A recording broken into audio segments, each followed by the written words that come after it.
Así que vamos a empezar un poco a recordar muy rápidamente la matriz de dónde estamos.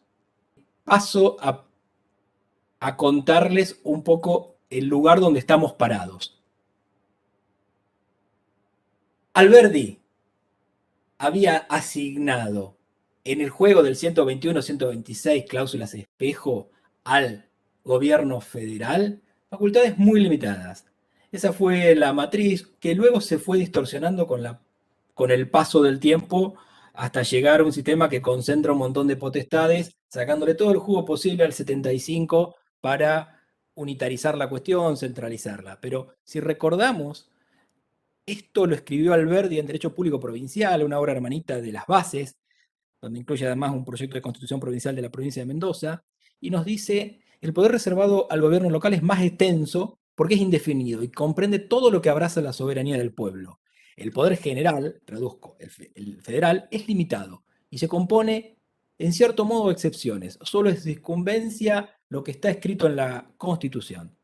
Entonces, esto nos da algunas pistas para resolver la primera pregunta, que es ¿a quién le corresponde el poder de policía ambiental? Y el poder de policía ambiental, si bien a veces está la tentación de tirarse de cabeza al 41 y y a sus leyes de presupuestos mínimos, es esencialmente un poder local, porque no ha sido primariamente delegado a la nación. Y hay buenas razones para esto, sobre todo en países grandes donde yo tengo recursos naturales agrícolas, mineros, hídricos y cada una problemática muy específica. Y esto, este mosaico legislativo, esta idea de que cuando cruza la frontera puede haber legislación distinta, en realidad no es un defecto, sino es un propósito. Está en la idea misma del federalismo. Una especie de obiter dictum de una causa de 1932, el juez Luis Brandeis, de la Corte Suprema, trae esta metáfora que a mí siempre me ha parecido muy sugestiva.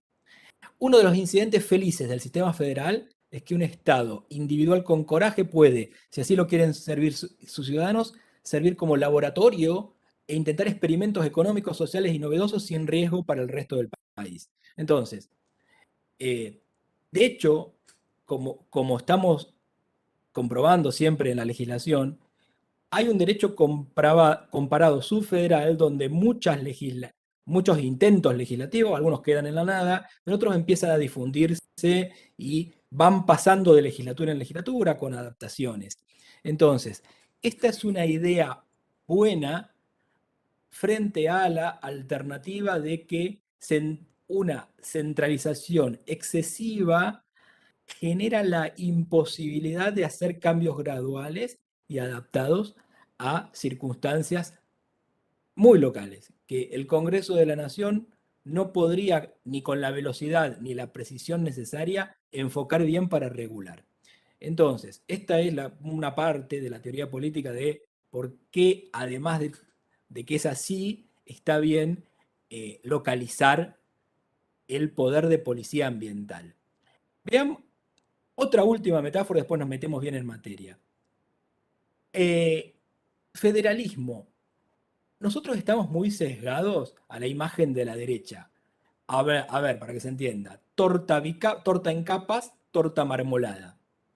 En la imagen de la derecha, esta metáfora de que hay algo que claramente corresponde a nación y claramente corresponde a provincias. Entonces, la circulación de las calles corresponde a las municipalidades, la sanción de los códigos procesales corresponde a nación. Y no hay ninguna posibilidad de que el Congreso te diga si la calle de tu ciudad tiene que ser mano única o doble mano, y no hay ninguna posibilidad de que la legislatura se meta en un código. Esa idea de el federalismo absolutamente tajante y que establece ese deslinde, como se dice, de facultades, donde hay una medianera que no se cruza, es una idea en parte bastante superada por la realidad. Comprobamos todo 2020, todo 2021. ¿Qué es salud? Y hay un montón de cosas que hizo Nación, pero Nación necesariamente se tuvo que complementar con cómo se bajaban las restricciones a la diferente evolución de la situación epidemiológica de cada provincia.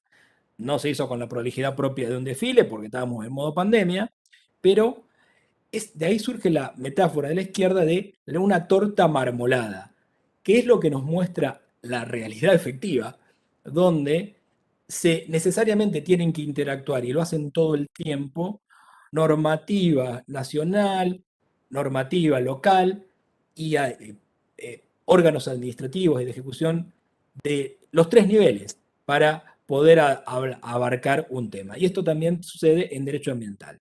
La torta marmolada nos pierde esa ilusión de clara separación de la torta de capa, no es una metáfora que me pertenece, la manejan los teóricos, sobre todo el federalismo norteamericano, y está bastante extendida. Estamos más cerca de la torta marmolada. ¿Qué pasó en esos laboratorios de experimentación locales? ¿Hubo actividad? Ustedes mencionaban 120 leyes de vuestra provincia.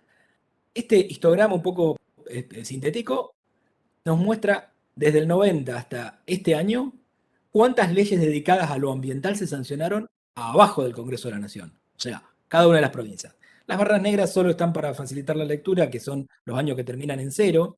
Y así nos muestra una NACA del 90 con una relativamente poca actividad y las décadas de este siglo, encontramos un legislador local que regula mucho más cosas, o sea, se hace cargo de ejercer efectivamente el poder de policía ambiental. Tal vez antes lo ejercía bajo otras etiquetas o rótulos, pero es algo que el legislador local, estoy hablando de leyes provinciales vigentes, efectivamente está haciendo. Por ejemplo, tenemos 45 este año, muchas por ahí no son estrictamente regulatorias, pueden ser de adhesión a la ley Yolanda, pero finalmente el legislador local está actuando. Se está haciendo cargo de poder de policía ambiental es propio. Y los efectos interjurisdiccionales, bueno, acá tenemos la primera división. Mucho de lo ambiental tiene efectos interjurisdiccionales.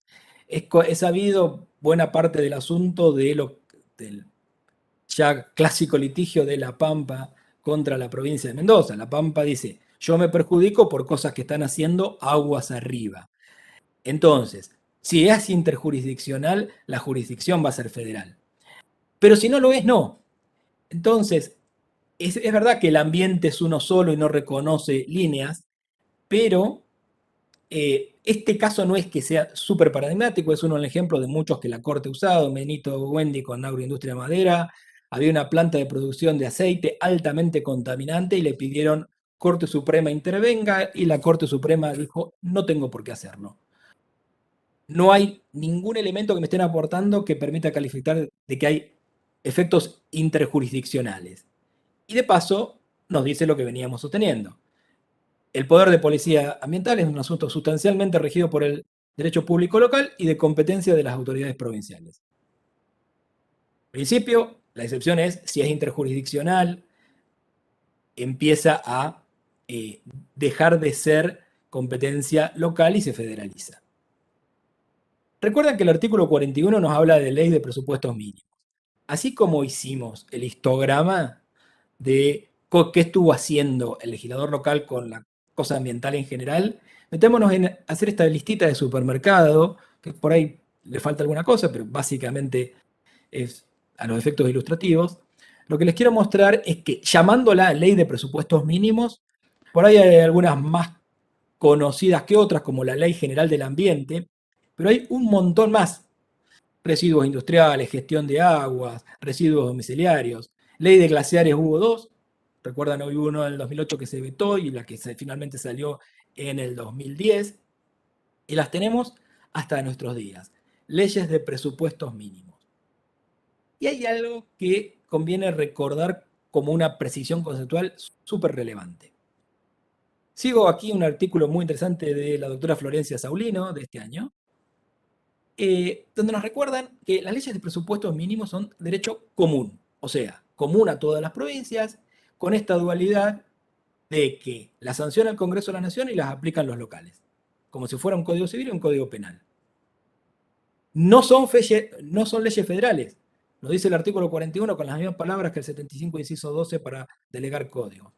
Las normas de presupuestos mínimos que dicta el Congreso no pueden alterar las jurisdicciones locales. Es mentira que todo lo ambiental debe ir a un juzgado federal. Solo si tiene efectos interjurisdiccionales, como vimos que dijo la Corte Suprema. Tema 2. Las leyes de presupuestos mínimos no están limitadas en cuanto a las materias que pueden abarcar. El Gobierno Nacional puede establecer legislación de presupuestos mínimos sobre todas las cuestiones ambientales, sin importar cuán locales sea. Pero para eso tiene que haber hecho la explícita declaración de voluntad política federal de haber fijado un presupuesto mínimo. Sabrino señala algunos problemas de los presupuestos mínimos. Este es derivado de lo que acabamos de decir, el primero. Permiten al gobierno nacional inmiscuirse en cuestiones locales en contra de los principios de subsidiariedad y correspondencia territorial. Ahí hay un lío que, como vemos, tiene una válvula, como veremos enseguida, tiene una válvula de escape. Y la otra es que depende de la cooperación de los gobiernos provinciales para su efectividad. ¿Y qué pasa cuando, parafraseo, qué pasa cuando una provincia no me colabora? La Corte ha llegado a exhortar, pero exhorta y no, como la cuestión es federal, lo tienen que asumir los órganos políticos y judiciales locales. Puede haber un problema entonces cuando hay falta de cooperación de los gobiernos provinciales para su efectividad. La válvula de escape. Son derecho común adaptable porque me dan un margen de maniobra para, o de apreciación, como se dice ahora, aunque no es exactamente lo mismo, para dictar normas necesarias para complementarlos. Tienen que ser normas adicionales compatibles con los presupuestos mínimos. Entonces, cuando Corrientes de Misiones dicten sus normas, no tienen por qué seguir la que va a dictar Chaco, La Pampa o Río Negro. La complementación en esto es una capa de descentralización. Yo tengo un núcleo común a todos y una aureola donde ya tengo legislación mosaico, potencialmente diversa. Eso es la válvula de escape que tiene el sistema de doble capa del 41. Con un límite. Los presupuestos mínimos marcan un piso, no podría bajar de ahí, y si hay efectos interjurisdiccionales, sí hay una revisión federal de fábrica. Les cuento esto, solo para pasarlo rápido. Muchas veces hablamos de lealtad federal, y la verdad es que este concepto, en parte importado de la doctrina alemana, más que de la doctrina yanqui, se nos hace medio vaporoso, así que muchas veces conviene pensarlo desde el otro lado y decir, pensemos que cuando hay deslealtad federal, el inverso. No lo hago a la Corte, es una visión mía. Deslealtad, cosas de deslealtad federal. El llamado sí, pero no aquí. No en mi patio trasero, dicen los autores norteamericanos. A veces queremos que se hagan cosas, o sea, todos tenemos residuos, pero en algún lugar van a tener que tratarse, pero nadie quiere que se traten. Lo mismo que pasa con la construcción de cárceles. Sabemos que tiene que haber cárceles, pero nadie quiere que haya una cárcel grande en mi lugar. La deslealtad federal implica estas cosas donde, sobre todo en la relación provincia y municipio, el municipio no, no asume las necesidades que genera el bien público común y a veces las necesidades que requiere, como una planta de tratamiento, las exigencias del medio ambiente.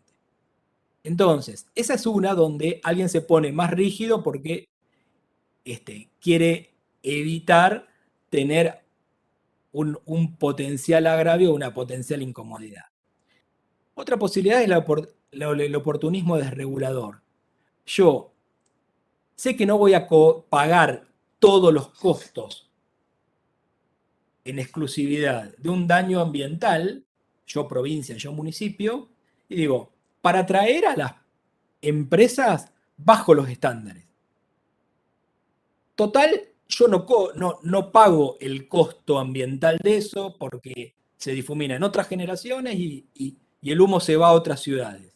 Ese oportunismo desregulador puede generar una carrera a ver quién regula menos para atraer con objetivos cortoplacistas la, la mejor versión, digamos, capitales o para evitar, para favorecer una industria en desarrollo, donde yo tengo ahí el dilema de empleos y economía versus ambiente y elijo empleo y economía.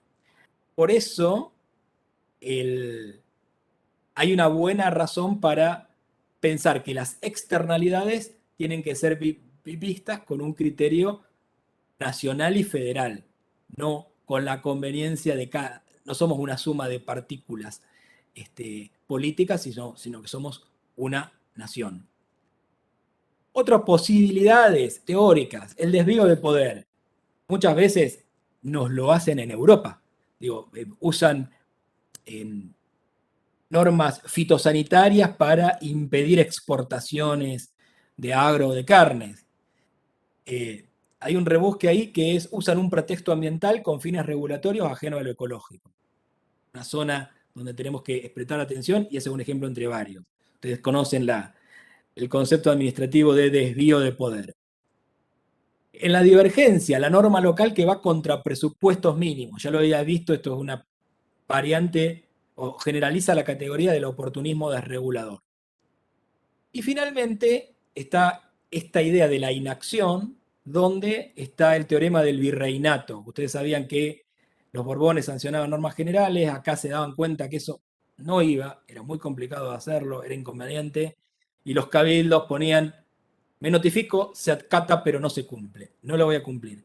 Las legislaturas, los municipios y los ejecutivos provinciales a veces no lo dirán explícitamente, pero pueden ser morosos, renuentes y, y muy selectivos en el cumplimiento. Entonces yo tengo la parte local de las hebras de la torta marmolada, desaparece y eso y es una parte necesaria para darle sabor y darle anclaje, ese anclaje de la última milla.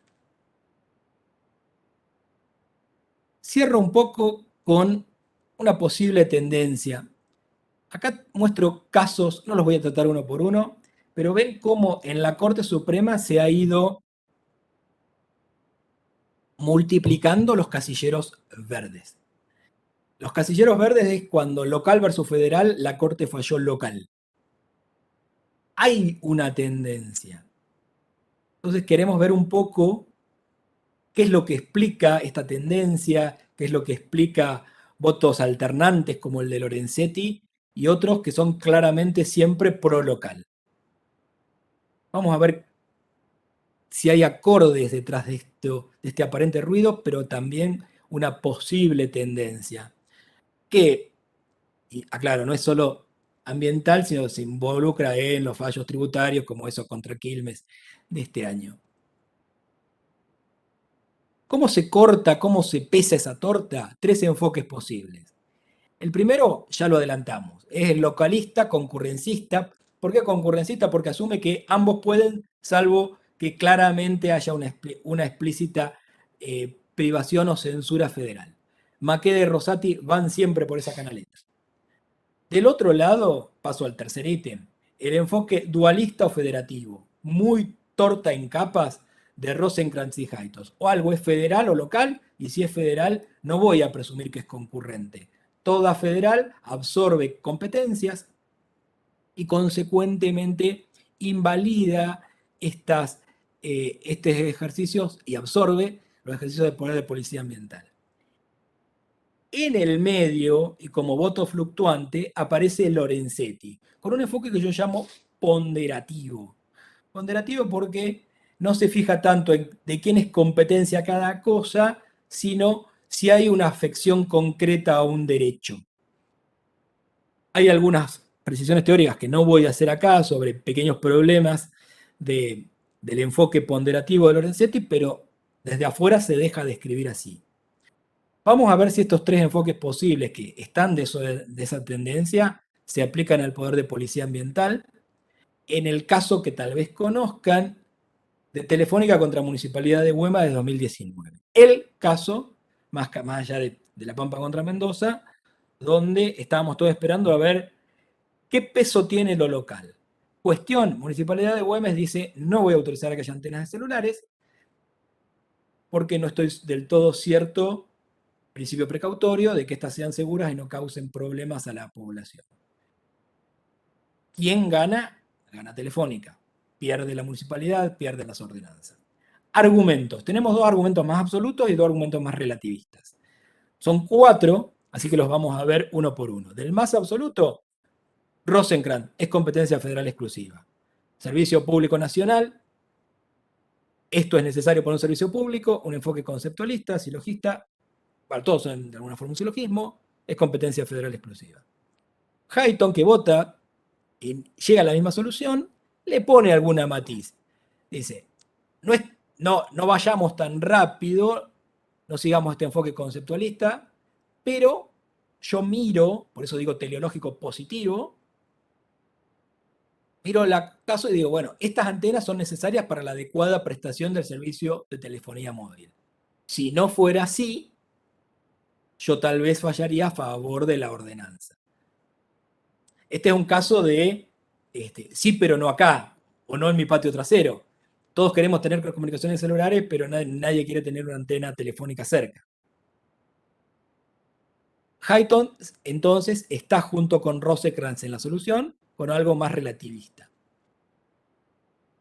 Tercera posición, Lorenzetti. Se suma a los otros dos, dice que hay un poder de policía ambiental, pero no puede quedar sujeto a una excesiva descentralización y hay una interferencia incompatible con la facultad del Estado Nacional, tiene que asegurar comercio y comunicaciones uniformes en todo el país, 75 inciso 13, y un matiz nuevo. Güemes no me acreditó que haya afectación en materia ambiental. Guarda que si lo hubiera acreditado, este voto hubiera ido para el otro lado. Y el otro lado es el de Mackey y Rosati, entre muchos argumentos, muy pro local, muy pro laboratorios de experimentación, dicen, la instancia de decisión municipal es la que mejor conoce las modalidades de la convivencia vecinal. Esto se proyecta a los casos donde Maqueda y Rosati quedan en mayoría, que probablemente conozcan, como la regulación del feriado dominical en el caso de Xi contra Municipalidad de Arroyito, también de este año. Ideas finales. El poder de policía ambiental es las dos cosas. Es marmolado porque, como hemos visto, las provincias efectivamente lo ejercen, no es que lo dejaron en un cajón. Los municipios también, y eso sería objeto de otra exposición, de cómo hago el deslinde entre provincia y municipio. Pero es DICAPA cuando aparece en la ley de presupuestos mínimos. La jurisdicción, recordatorio, se federaliza por interjurisdiccionalidad y si no, no. Es derecho común. El derecho ambiental, el poder de policía ambiental, no es carta de triunfo local porque cede ante presupuestos mínimos. Al ser marmolado hay una última milla que hacen las provincias y los municipios. Otra restricción es que debe ser funcional y no desleal. No solo contradecir explícitamente, sino ser en la práctica incompatible con presupuestos mínimos de protección. Y finalmente, dejo un problema abierto, que no es un problema exclusivo de lo ambiental, así que tal vez no requiere una teoría propia, pero ¿qué es lo que pasa cuando hay un control judicial o ciudadano ante la omisión del legislador y la omisión del administrador? Muchas cosas pasan mucho tiempo sin legislarse, a veces décadas. Las preocupaciones ambientales, los descubrimientos a veces avanzan bastante más rápido que las legislaturas, los consensos científicos tardan en cuajarse y eso hay omisión y mora del legislador. ¿Hasta dónde puede meterse?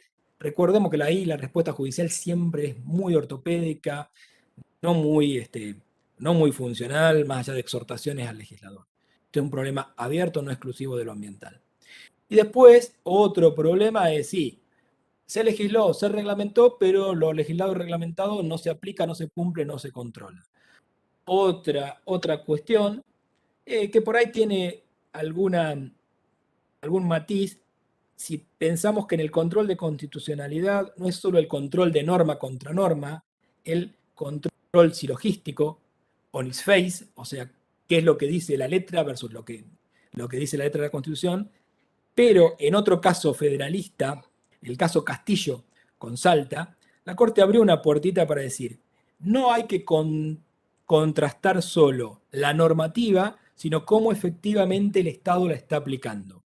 Así que las omisiones y los desvíos de poder del administrador, en una versión full del control de constitucionalidad, y no solo federal, sino también local, son materias a eventualmente controlar sujeto a un montón de pruebas como hubo y debate, como efectivamente hubo en el caso Castillo.